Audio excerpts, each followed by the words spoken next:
വിശുദ്ധ കുരിശിൻ്റെ അടയാളത്താൽ ഞങ്ങളുടെ ശത്രുക്കളിൽ നിന്ന് ഞങ്ങളെ രക്ഷിക്കണമേ. ഞങ്ങളുടെ തമ്പുരാനെ, പിതാവിൻ്റെയും പുത്രൻ്റെയും പരിശുദ്ധാത്മാവിൻ്റെയും നാമത്തിൽ ആമേൻ. ശിമയോൻ ഗസാറാക്കെതിരെ പാളയമടിച്ച് അതിനെ വളഞ്ഞു നഗരത്തിൻ്റെ മതിലുകൾ ഇടിച്ചു പൊളിച്ചൊരു ഗോപുരം കൈവശപ്പെടുത്തി. നഗരവാസികൾ ശിമയോനോട് സമാധാനത്തിന് അപേക്ഷിച്ചു. ശിമയോൻ അവരുമായൊരു കരാറുണ്ടാക്കുകയും യുദ്ധം അവസാനിപ്പിക്കുകയും ചെയ്തു. എന്നാൽ നഗരത്തിൽ നിന്ന് അവൻ അവരെ പുറത്താക്കുകയും വിഗ്രഹങ്ങൾ പ്രതിഷ്ഠിച്ചിരുന്ന ഭവനങ്ങളിലെ അശുദ്ധികളൊക്കെ നീക്കി നിയമം പാലിക്കുന്നവരെ മാത്രം അവിടെ വസിപ്പിച്ചു. ജെറുസലേമിലെ കോട്ടയിലുള്ളവർ ക്രയവിക്രയത്തിന് പോകുന്നതോ അകത്ത് കടക്കുന്നതോ നിരോധിച്ചിരുന്നു. തന്മൂലം അവർ വിശന്നു വലഞ്ഞ് അനേകർ പട്ടിണി മൂലം മരണമടഞ്ഞു. സമാധാനത്തിനായി ശിമയോനോട് അവർ കേണപേക്ഷിച്ചു. അവൻ അപ്രകാരം ചെയ്തുവെങ്കിലും അവിടെ നിന്ന് അവരെ ബഹിഷ്കരിക്കുകയും മാലിന്യങ്ങളിൽ നിന്ന് കോട്ടയെ ശുദ്ധമാക്കുകയും ചെയ്തു. യഹൂദർ സ്തുതിഗീതങ്ങൾ ആലപിച്ച് ഈന്തപ്പന കൊമ്പുകളേന്തി വീണ, കൈത്താളം, തന്ത്രിവാദ്യങ്ങൾ എന്നിവയുടെ അകമ്പടിയോടെ അതിൽ പ്രവേശിച്ചു.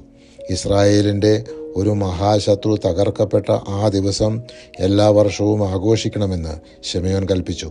ശിമയോൻ തൻ്റെ മകൻ യോഹന്നാനെ സർവ്വസൈന്യാധിപനാക്കി ഗസാറായിൽ വാസമുറപ്പിച്ചു.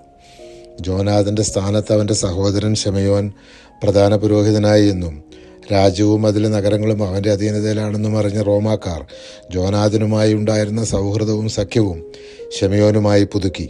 ജനങ്ങൾ ഒന്നടങ്കം ശിമയോനും സഹോദരങ്ങളും ചെയ്ത കാര്യങ്ങൾക്ക് നന്ദി പ്രകാശിപ്പിച്ചു.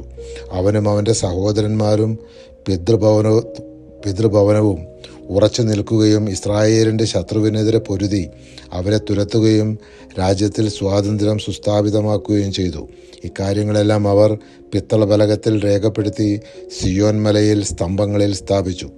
ജനങ്ങളെല്ലാം ഒരേ സ്വരത്തിൽ ശിമയോൻ്റെ മഹത്വം പ്രകീർത്തിച്ചു.